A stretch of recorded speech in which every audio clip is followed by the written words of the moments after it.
mo fẹ́ sọ nǹkan tó ṣe kókó tó ṣe pàtàkì tó dẹ̀ possible kí ẹ má mọ̀ nípa àwọn baba ńlá baba wa.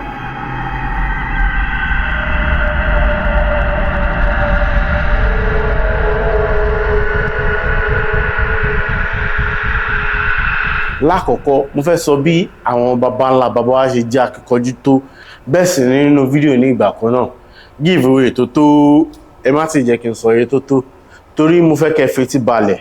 Bẹ́ẹ̀ ni àwọn baba ńlá baba wa wọ́n jẹ́ akíkanjú ní ilé tí àwọn eléyìnbó máa ń pè ní hard working people ní gbogbo ọ̀nà pátápátá. Àwọn tó máa ń sọ pé ìgbà tó yìnbó dé la tó lajú rárá, so many things làwọn baba ńlá baba wa ti ń ṣe. Wọ́n á mú adìẹ ìbílẹ̀, wọ́n á ṣe kíni, wọ́n á fi tó ẹsẹ̀ èèyàn. Wọ́n sì ti ń ṣe àwọn kíní tipẹ́ kó tó di pé òyìnbó amúnisìn dé. Ẹ jọ̀ọ́ ṣé ìyẹn gan ju ìmọ̀ ìjìnlẹ̀ sáyẹ́ǹsì lọ? Ìyẹn jẹ́ àkọ́kọ́ nínú nǹkan tí mo fẹ́ sọ. Kò wá ń ṣe surgery nìkan ni nǹkan tí mo fẹ́ sọ lẹ́ni yìí. Ìgbà táwọn òyìnbó dé, wọ́n sọ pé architecture táwọn bá ń lẹ̀ kò fẹ́ẹ̀ sí irú ẹ̀ ní Europe. Wọ́n sì sọ pé òun ní alákọ̀ọ́kọ́ irú ẹ̀ ní ilẹ̀ adúláwọ̀ tí àwọn máa kọ́kọ́ fojú rí. Ṣùgbọ́n kò wá kí n ṣe bí wọ́n ti ṣe ní agbára tó tàbí ní akíkanjú tó ní fídíò yìí wà nípa rẹ̀. Nǹkan tí fídíò yìí wà nípa ni bí wọ́n ti ṣe máa ń ṣeré tó. Ṣẹ̀mọ̀ téèyàn bá ń sọ nípa bí èèyàn ṣe lákíkanjú tó, ẹ jẹ́ ká sọ̀rọ̀ nípa bí wọ́n ti ṣe máa ń ṣeré tó náà. Gẹ́gẹ́ bí mo lè sọ níbẹ̀rẹ̀ fídíò yìí, owó bàǹtàbàǹtà wà níparí fídíò yìí. Ó máa wá ní pounds, ṣùgbọ́n nígbà tí mi ṣe sí náírà, owó tó pọ̀ pátápátá òun ni. Ṣùgbọ́n mi ń tì sọ gẹ́gẹ́ mo lè sọ níbẹ̀rẹ̀ fídíò yìí tó jẹ́, mo fẹ́ kí a understand fídíò yìí débì kan kó tó di pé mo sọ iye owó tá ní àǹfààní sí nínú fídíò yìí. Ẹ jẹ́ ká kọ́kọ́ bẹ̀rẹ̀ látorí àwọn ọmọ kékeré.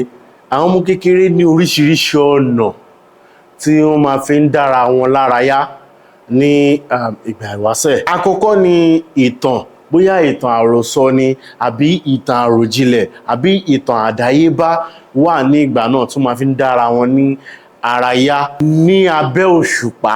Ní eléyìí tí iṣẹ́ ti tán pátápátá, wọ́n á jókòó sí abẹ́ òṣùpá. Eléyìí jẹ́ ọ̀kan pàtàkì nínú ọ̀pọ̀lọpọ̀ ọ̀nà tí wọ́n máa fi ń dára wọn lára yá.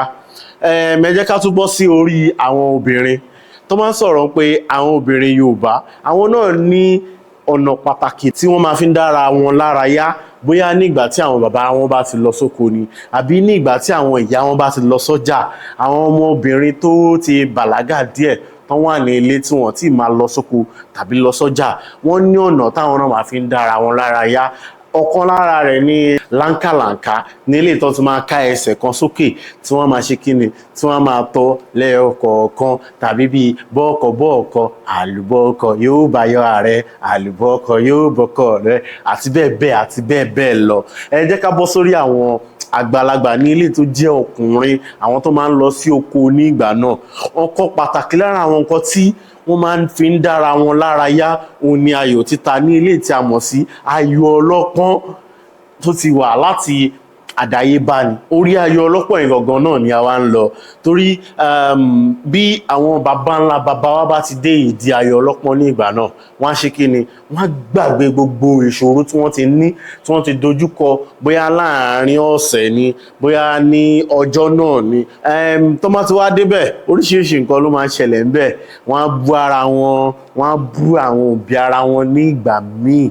Ṣùgbọ́n ibi tá à ń lọ gangan ni orí ayò ọlọ́pọ́n yìí. Níbi tí mo tún wá ń ṣe àkójọpọ̀ fídíò yìí ní ilé tí àwọn olóyìnbó ń pè ní research.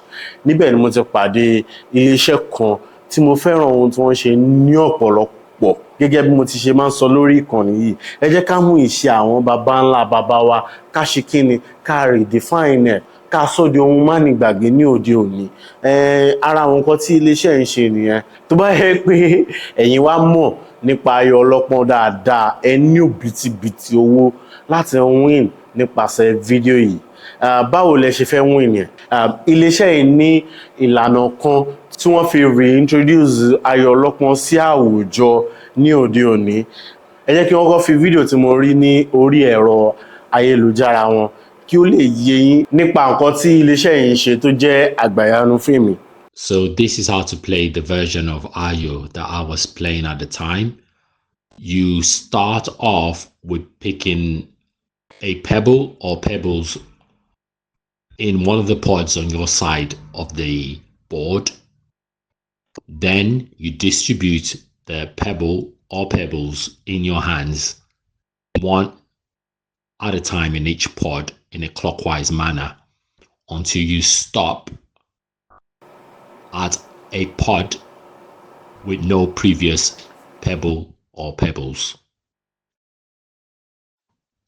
If your last pebble lands on a pod with no previous pebble or pebbles, and the pod is on your side of the board, then you win any pebble or pebbles in the opposing side of the board. Let me show you.